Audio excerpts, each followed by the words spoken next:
This has to be the ultimate Mother's Day gift. This is the special limited edition ceramic pink and rose gold Dyson Airwrap, and today I'm going to try it out with the kids. It dries, curls, shapes, smooths, and hides flyaways. The Airwrap Complete Long has 6 attachments for every style and hair type. There's a firm smoothing brush and soft smoothing brush to create straight styles. There's the round volumizing brush, and the Coanda smoothing dryer. Switch it one way to blast air into the roots and the other way to smooth flyaways. Then you have the 2 bi-directional Airwrap barrels, 30mm and 40mm, which is what I'm using today. What's so unique about the Airwrap is you're drying the hair in the shape that you want to create.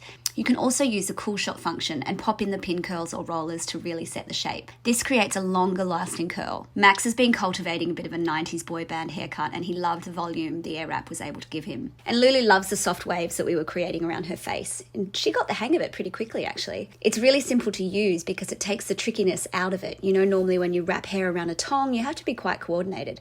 But this just whips it into the Coanda effect with the air and does all the work for you. I also love that you can create so many different styles with the one tool, and you don't even need a separate hairdryer. I would definitely be over the moon with this as a Mother's Day present, and Lulu loves that she'll get to use it as well.